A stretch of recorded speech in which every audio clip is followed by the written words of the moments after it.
दोस्तों साथियों, आपको बताते चलें कि अभी दिसंबर के महीने में पेपर में एक बहुत बुरी न्यूज़ आई थी। उस न्यूज़ के सिलसिले में आपको थोड़ा सा बता दें कि फतेहपुर डिस्ट्रिक्ट में एक पासी बिरादरी के व्यक्ति शिवचरण जी के साथ जो है शिवबरन के साथ जो है बहुत बुरी घटना घटी थी। आपको और बता दें कि पेपर के हिसाब से हम अभी आपसे बात करेंगे और उनकी बातें जो है आप सुनेंगे। हम अपने दर्शकों से बता दें कि शिवबरन से इसी संदर्भ में हम बात करेंगे और शिवबरन जी जो है अपने पर गुजरी हुई बातें बताएंगे कि आखिर इनके साथ क्या हुआ था, कौन सा हादसे हुए थे। आपको बता दें कि आप क्रिश्चियन विचारधारा को थोड़ा बहुत मानते हैं, ज़्यादा नहीं मानते हैं, और हिंदू धर्म में इनकी पूरी आस्था है। हाँ, ये अलग बात है कि ज़्यादा आडंबर को नहीं मानते हैं। तो इस सिलसिले में इनके साथ कुछ लोगों ने गांव के जो श्रमण बिरादरी थे, सनातनी लोग थे, उनको बताया कि नहीं, ये धन परिवर्तन कर चुके हैं और दूसरे लोगों को भी जो है धन परिवर्तन करा रहे हैं। इस सिलसिले में जो है इनके साथ इनको घर से निकाला गया, इनके परिवार को मारा पीटा गया और एक और पासी बिरादरी थे जो प्रधान के चालक थे, गाड़ी चलाते थे, उनको भी मारा पीटा गया, क्योंकि पेपर के हिसाब से उन्होंने ही तहरीर दी थी थाने में। और इनको ज़बरदस्ती जो है मंदिर ले गए और सीढ़ियों पर सर झुकवाया और इस तरह से अपमानित करना। तो साथियों, हम अपने दर्शकों से बताना चाहते हैं और इस देश के प्रधानमंत्री और हम योगी जी से कहना चाहते हैं, क्या सनातन धर्म ऐसे हालातों में मजबूत होगा? आज हिंदुस्तान के कोने कोने में अनुसूचित जातियों के ऊपर जुल्म हो रहा है और ये जुल्म श्रवण द्वारा किया जा रहा है। इस सिलसिले में जो है हमारे शिवबरन भाई जो है फतेहपुर से आज अचानक उन्नाव आए और किन्हीं परिस्थितियों बस हमें इनसे कांटेक्ट करना पड़ा और ये आए हमारे यहाँ। तो हमने सोचा कि हम क्यों ना शिवबरन जी से बात करें। तो आप मिलेगा, शिवबरन जी हैं ये, शिवबरन पासी, और आप फतेहपुर डिस्ट्रिक्ट में रहते हैं। हाँ भैया, आप अपना नाम बताएं, मैं गलत तो नहीं बोल रहा हूँ? नहीं, मेरा नाम शिवबरन है और मैं फतेहपुर डिस्ट्रिक्ट बालोलपुर एलआई का मूल निवासी हूँ। और मेरे साथ जो 27 तारीख को जो घटना हुई है। कौन सी 27? 27 दिसंबर को अच्छा सुबह 9 बजे मेरे बेटे आशीष कुमार को जो है अल्सर की बीमारी थी। तो पहले उसका इलाज कानपुर में चला, केएमसी हॉस्पिटल में, और वहाँ पर बहुत अधिक पैसा लगता था। और इधर मेरी मौसी की देवरानी रहती है, तो उन्होंने बताया था संजय मिश्रा करके हरदोई चौराहा पर, जहाँ पर उनका क्लिनिक है होम्योपैथी, तो बोले कि इधर आप इलाज के लिए ला सकते हैं। तो मैंने उनको दिखाया तो बहुत आराम था उस दवा में और थोड़ा सस्ता इलाज था।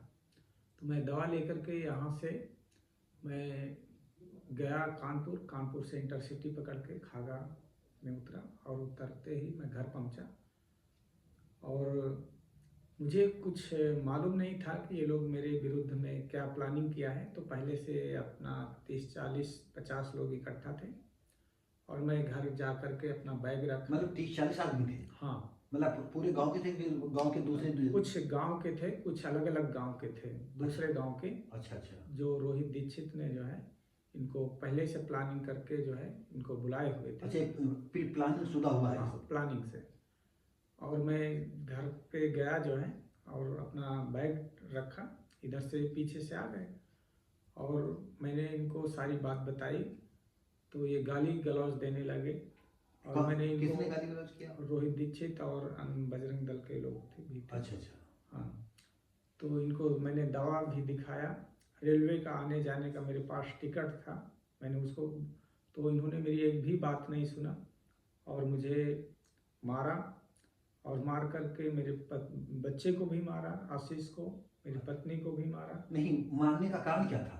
मारने का कारण था कि ये लोग जो है मुझसे पहले से भी जलन रखते थे, जो नहीं, मेरे गांव के लोग थे। जलन का कारण क्या था? जलन का कारण जो है, क्योंकि मैं अपना काम से काम रहता था और ये विशेष करके मेरे ऊपर धर्म परिवर्तन का जो आरोप लगाया है, तो ना ही तो मैंने धर्म परिवर्तन किया है और बाकी मेरी आस्था जो है, मैं सभी धर्मों की पुस्तकों को पढ़ता हूँ। अच्छा अच्छा, मतलब हाँ, दूसरे धर्म का भी आपको अनुभव है? मैं रामचरितमानस और मैं भागवत गीता, मैं इनको भी पढ़ा हूँ। अच्छा अच्छा। हाँ, तो मैं जो है पढ़ने में मेरी रुचि है। अच्छा अच्छा। तो मैं उसी तरीके से मैं बाइबल भी पढ़ा हूँ। अच्छा अच्छा। अन्य धर्मों की किताबें, तो किताबें पढ़ने से कोई किसी का धर्म नहीं बदल हाँ जाता। बिल्कुल सही बात। या मैं ज़्यादातर तो मैं अपने यहाँ मैं ब्राह्मण ठाकुरों के घर में रहा। अगर हाँ। ऐसा मैं धर्म परिवर्तन करता तो मेरी जाति बदल जाती, जी जी। क्योंकि मैं ज़्यादातर उन्हीं के यहाँ रहा। हाँ हाँ। तो ऐसा आरोप लगाकर मुझे मारना पीटना जो है, गाली गलौज देना, और मतलब मुझे फिर सिर्फ मारने का जबरदस्ती। कारण सिर्फ ये था कि हाँ। उन्होंने कहीं सुना कि इन्होंने धर्म परिवर्तन कर लिया है या करने हाँ। जा रहे हैं, मतलब मेन रीजन क्या मतलब उनका निकला आपका? मतलब हाथ उठाना, आपको बेइज्जत करना, आपको घर से निकाल कर खींचना, मारना? तो आरोप मेरे ऊपर तो धर्म परिवर्तन का लगाया। नहीं, तो क्या आप बताएंगे कि वाकई आपने धर्म परिवर्तन कर लिया है? नहीं, मैं इसकी सच्चाई बता रहा हूँ कि मैं ना ही धर्म परिवर्तन किया हूँ और ना ही करूँगा।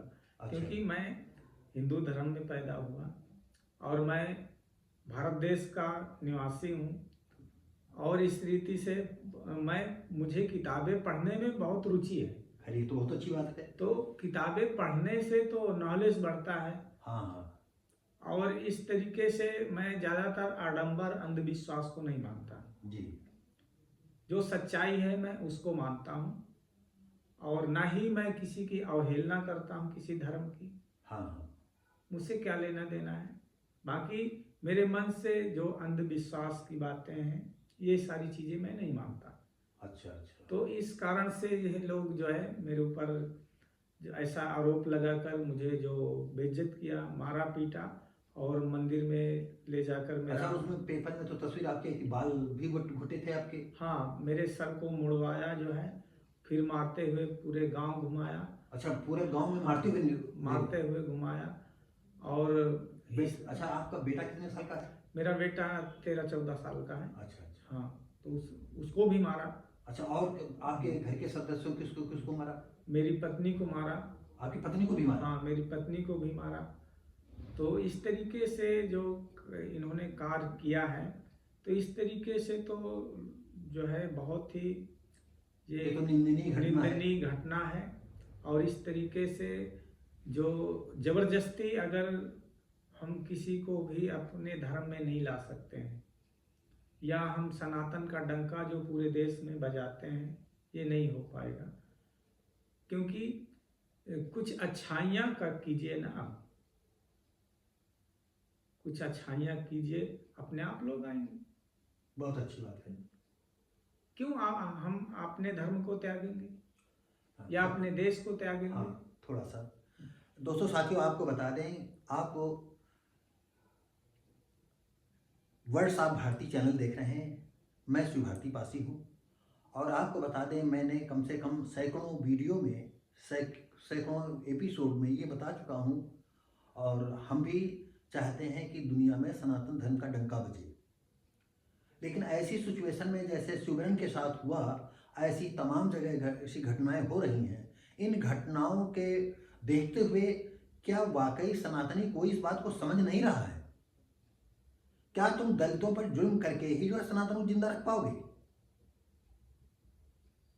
अगर थोड़ी देर के लिए हम अपने दर्शकों से कहना चाहता हूं, या पुलिस प्रशासन जो सुन रहा है, योगी जी सुन रहे हो, और या हमारे मोदी साहब जो सुन रहे हो, प्रधानमंत्री जी, क्या ऐसी सिचुएशन में कोई हिंदू धर्म में रहना चाहेगा? लेकिन इतिहास गवाह है, पासी समाज के लोगों ने धर्म परिवर्तन नहीं किया है। आप इतिहास उठा करके देखें। लेकिन आज ऐसी सिचुएशन आ गई है कि सनातनी लोग जो है अनुसूचित जाति के लोगों पर कितना जुल्म कर रहे हैं। आज दलित समाज का जो पढ़ा लिखा आदमी है वो अंबेडकर साहब को मानता है, बाबा साहब को मानता है, और मानता है, आप भी सब जानते हैं कि क्यों मानता है। शायद अंबेडकर साहब न होते, संविधान लिखने वाली जूरी के अध्यक्ष न होते, तो शायद जो आज हमें संविधान है हो सकता विधान ही बना होता। तो हम अपने सनातन के लोगों से बताना चाहते हैं, कहना चाहते हैं कि क्या आप सनातन को इस तरह से अनुसूचित जातियों को मार करके, बेइज्जत करके, यानी इनके लड़कों को भी मारा गया, इनके जो है पत्नी को भी मारा गया, और गांव में मारते हुए गांव घुमाया गया, क्या ये उचित है? और पुलिस ने, संभव है क्या इसमें पुलिस ने कोई कार्रवाई की है? हम उसी दिन 28 तारीख को कोतवाल साहब आए थे, तो बोले आप क्या चाहते हैं। तो मैंने कहा सर जो है मेरे साथ जो ये घटना हुई है, अगर मुझे आप मेरा टिकट देख लीजिए, मेरे बच्चे की दवा देख लीजिए, और जितने भी अल्ट्रासाउंड, जितने भी कागजात मैंने सब कुछ दिखाया, अगर मैं दोषी हूँ तो मुझे आप दंड दीजिए, अन्यथा इन्होंने जो मेरे साथ जो घटना किया है तो इनको भी दंड मिलना चाहिए। तो बोले कि ठीक है, आप तहरीर दे दीजिए थाने में। और उस दिन मुझे जो है 10:30 बजे मैं और मेरी पत्नी गए थे तहरीर लिखाने, मतलब खाको कोतवाली गए? कोतवाली गए। तो शाम हो चुकी थी, 5-6 बज चुका था। तो बाहर वही लोग जो मुझे मारा था सब बाहर टहल रहे थे, तो जहाँ पर भी हम जाएँ वो घेर के आ जाते थे। तो फिर मैं वहाँ से वापस आ गया, कोतवाल साहब को बताया कि सर जो है जहाँ मैं लिखवाने जाता हूँ थाने के बाहर, ये लोग घेर लेते हैं मुझे। तो बोले कि हमें तो कोई नहीं दिखाई देता, कोतवाल ने कहा? कोतवाल ने कहा। तो बोले कि आप क्या आप जाइए। कोतवाल का नाम बता सकते हैं? उनका नाम जो है मुझे अभी इस समय याद नहीं है। और चलो कोई बात नहीं। तो इसके बाद में जो है हम चले आए, क्योंकि कचहरी भी बंद हो गई थी ताकि हम तहरीर लिखवा सकें। फिर हम घर आ गए तो रात में 6-7 बजे फिर से फ़ोन किया, ठंड का समय था। बोले आप कहाँ हैं? हमने कहा सर जो है तो कचहरी भी बंद हो गई थी, हम वापस आ गए। तो बोले कि ठीक है, हम अभी आपको गाड़ी से बुलाने आते हैं, आप लिख कर दे दीजिए। तो मैं और मेरी पत्नी गई, तो फिर दोबारा गए? हाँ, दोबारा फिर से बुला के ले गए। नहीं तो गाड़ी से ले गए? गाड़ी से ले गए। तो बोले कि एक प्रवीण कुमार यादव थे, बोले कि ये बोल देंगे आप लिख देना। मैंने कभी तहरीर लिखा नहीं था, तो थोड़ा बहुत शब्दों में जो कुछ मुझसे बना और वो बोलते गए, मैंने लिख दिया। और बोले कि आप बैठिए, हम आपको इसकी नकल दे रहे हैं। 10:30 बजे रात हो गई तो भी नहीं दिया।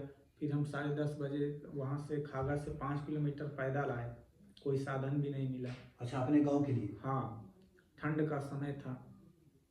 इस तरीके फिर दूसरे दिन भी रिपोर्ट नहीं लिखी। फिर जाके पासी संगठन के लोगों ने बहुत मदद की, और 10:30 बजे दूसरे दिन 28-29 तारीख को जो है फिर तहरीर रात में 10:30 बजे दिया। दूसरी पे तहरीर दी आपने कि नकल दी? वही तो दूसरा थोड़ा से अच्छे ढंग से लिखवा के उसको नहीं दी, अच्छा। बल्कि जो पहले उन्होंने बोलते गए हम लिख गए, वो वाली दिया था। और इस तरीके से फिर हमें 29 तारीख को बुला करके बोले कि आप आधार कार्ड और अपना पासबुक की फ़ोटो कापी, जात प्रमाण पत्र दे दीजिए। सीओ साहब ने फ़ोन किया। नहीं, पासबुक की क्यों मांग रहे थे? बोले कि सरकार कुछ मदद करेगी आपकी SC/ST में, हाँ। तो आप दे दीजिए। तो मैंने कहा सर वो तो नहीं है। बोले आधार कार्ड दे दीजिए अपनी पत्नी का, बच्चे का, तीनों का मेडिकल हुआ था। हाँ। तो मैंने कहा ठीक है सर। आप बोले कि आप घर में हैं? मैंने कहा हाँ मैं घर में हूँ। तो बोले कि ठीक है, हम घर पे आके ले लेंगे। तो सीओ साहब, कोतवाल साहब, दोनों लोग दो गाड़ी से फोर्स आई, और हमने दे दिया उनको आधार कार्ड की फ़ोटो कापी। बोले कि पासबुक की फ़ोटो कापी, जात प्रमाण पत्र। मैंने कहा सर वो तो बना नहीं है, बनवा के दे देंगे आपको। तो बोले कि दीवान जी एक कागज़ में और साइन करवाना, वो लाए हो? बोले कि नहीं वो तो साहब भूल गए। तो बोले कि आप 5 मिनट के लिए चलिए थाने, वहाँ पर जो है आपको साइन करके चले आना। तो मेरी पत्नी बोली कि नहीं सर वो अकेले नहीं जाएंगे, मैं भी साथ चलूँगी। तो बहुत जिद करने पर उसको ले गए, और शिवपाल बोले उसको भी बुलवा लो। तो हम अच्छा, ये शिवपाल कौन है? शिवपाल हमारे पड़ोसी हैं, उनको भी मारा था, क्योंकि उन्होंने इतना बोला था कि भाई आप लोग क्यों मार रहे हो। अच्छा, सिर्फ इतने कहा था? हाँ, तो इतने में जो है बोले कि एक नेता ये आ गया, तो इसको भी देख लीजिए। तो इसको भी सड़क पर भी रोहित दीक्षित की दुकान है, वहाँ पर भी मारा। फिर उसको घर बुला करके उसको मारा और उसके मुंह में एक जूता मार दिया, उसके आँख में लग गया था। अच्छा। हाँ, बोला कि ये ज़्यादा नेता बनता है, तो बोले कि शिवपाल को भी बुला लो। अब वहाँ गए तो कोतवाल साहब सीओ साहब रुक गए थे यहाँ और हमको भेज दिया। तो 1 घंटे कमरे के अंदर एक कांस्टेबल थे, तो उनके साथ बैठे थे, बातचीत कर रहे थे। अब 1 घंटे के बाद ये लोग आए, तो वहाँ पर एक कमरे में जो है, वहाँ पर कृष्णा पासवान विधायक हैं भाजपा की, वही फतेहपुर के? हाँ, खागा विधानसभा के। अच्छा, तो मतलब उन्हीं का? तो सुनिए पूरी बात। नहीं, किस पार्टी से है ये? बीजेपी से। अच्छा, तो भोला पांडे थे और कोतवाल साहब सीओ साहब। 1 मिनट, क्या ये जो पासवान, भोला पासवान क्या बताया? नहीं, कृष्णा पासवान। कृष्णा पासवान लेडीज है? लेडीज हैं। तो ये क्या तुम्हारी कुछ मदद कर पाए? हमारी कोई मदद नहीं किया, बल्कि हमको जो है डरा धमका के उसमें समझौता में साइन करवा लिया। और मतलब एक कृष्णा जो पासवान? कृष्णा पासवान सीओ साहब, और बोले कि साइन कर दो, नहीं तो तुमको जेल में डाल देंगे, बच्चे मर जाएंगे भूखों और घर भी गिर जाएगा। इस तरीके से डरा धमका के हमको समझौता में साइन करवा दिया। दोस्तों, साथियों, हम पुनः फिर आपको माननीय योगी जी से निवेदन करेंगे और हम खागा कोतवाली से संबंधित उच्च अधिकारियों या हम कोतवाल साहब से, इंस्पेक्टर साहब से निवेदन करेंगे। देखिए, आप दंडाधिकारी हैं, आप जैसा चाहेंगे वैसा आम आदमी करता है, लेकिन आप अगर इस तरह से अपराधियों का साथ देंगे या आतताइयों का साथ देंगे, तो आप बताएं कि क्या ऐसे में हिंदू धर्म का इनका रहना उचित है या अनुचित है? जिस धर्म में मान सम्मान न हो, तो आदमी क्या उस धर्म में रह करके अपने की जिंदगी जी पाएगा? तो इस तरह से जो है जबरदस्ती मारना और पीटना, फिर सुलहनामा लिखवा लेना, ये बहुत अनुचित बात है। और आपको बता दें कि जब कभी भी अगर थोड़ी देर के हम पुलिस प्रशासन और सनातनियों से कहना चाहते हैं, अगर ये कहीं इस्लाम धर्म ग्रहण कर लें, तो क्या आप किसी की हिम्मत होती? जितने गांव वालों ने मारा पीटा है, क्या उनकी ये हिम्मत होती कि इनको जो है हाथ लगा देते? तो आखिर ये क्यों ऐसा हो रहा देश में? ना उनकी बहन बेटी जो है सुरक्षित है, ना कोई आदमी थोड़ा जागरूक है, उसको तो आप मार पीट रहे हैं। क्या सनातन का मतलब यही है? पूरी दुनिया में डंका जो बज रहा है, तो इसको हम क्या कहें? क्या ऐसा तो नहीं आप जो है दिया तरह अंधेरे वाला इस कहावत को छेड़छाड़ कर रहे हो? यानी इस देश के मूल निवासियों से, इस देश के आदिवासियों से, इस देश के दलितों से, इस देश के अनुसूचित जात के लोगों को जीना हराम क्यों हो रहा है?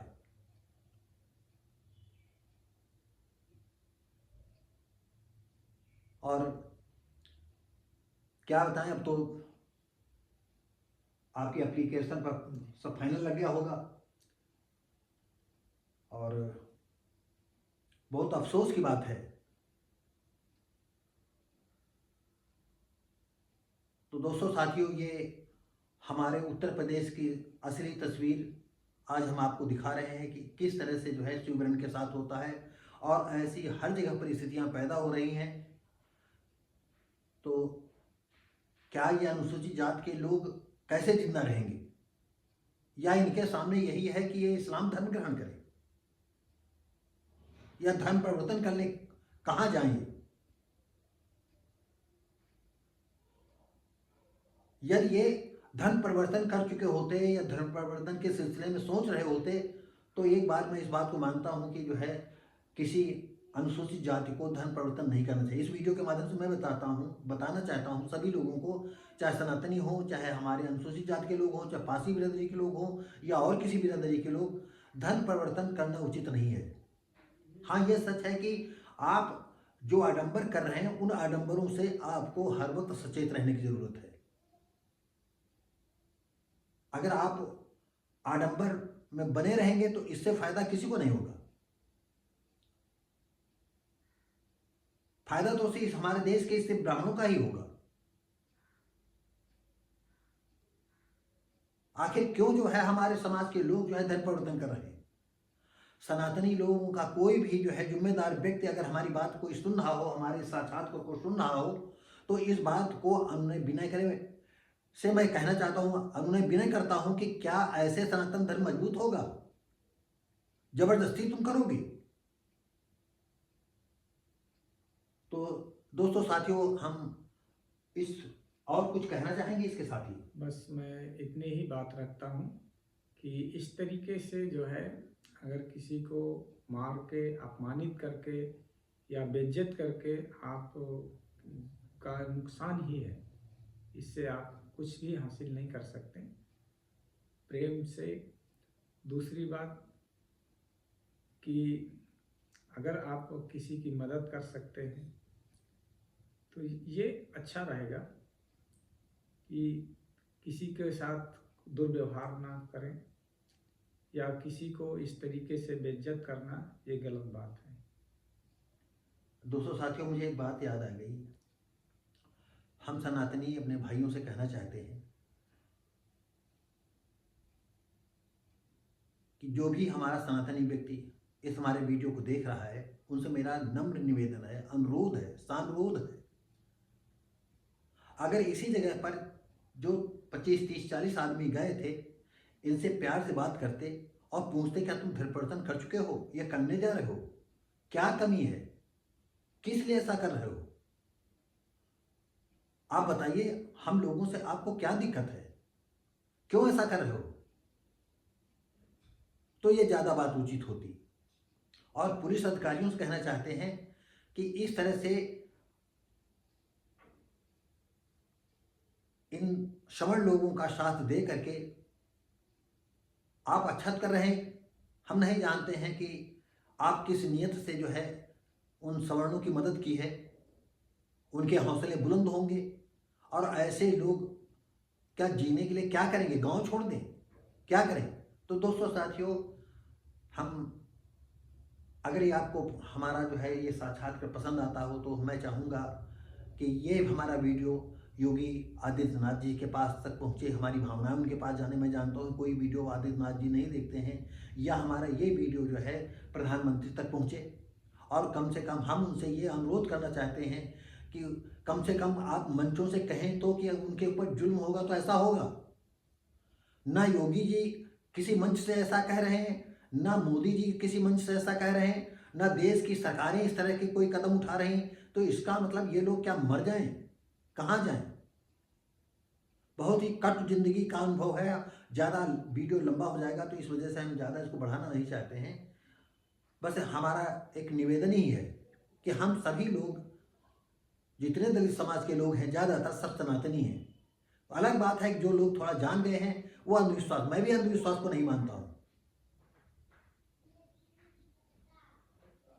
तो क्या मतलब कोई अंधविश्वास को न मानेगा तो जो है आप उसको प्रहार करोगे, उस पर उसको अपमानित करोगे, उसको दंडित करोगे?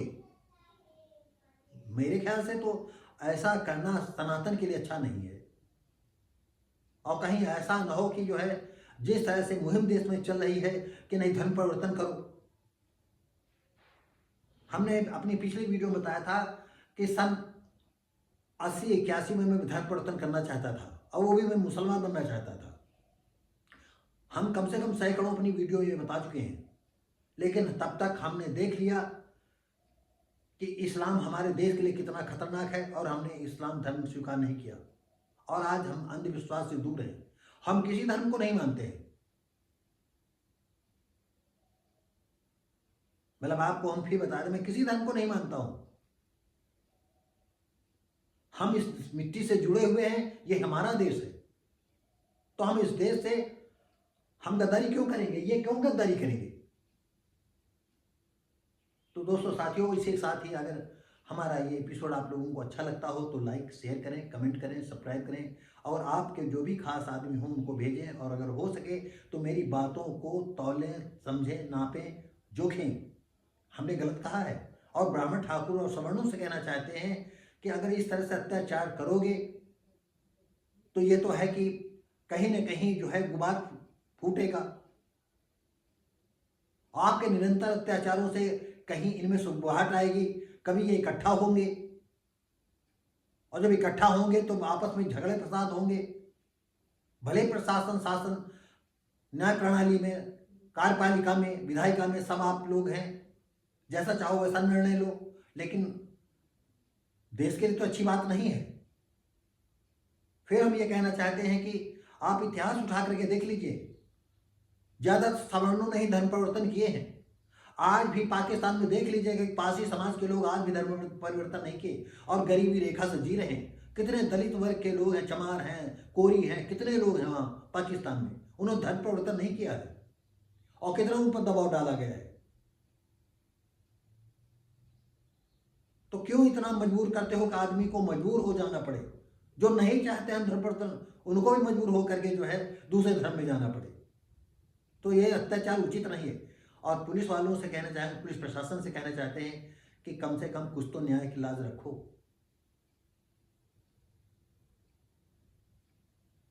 अक्सर मारपीट होती है, बाद में सुलह आप करवाते रहते हैं, तमाम तरह जेल भेज दोगे उनके लड़के बच्चे, जैसा कि उन्होंने बताया है, यही मारे जाएंगे, नहीं कि तुम जेल करोगे।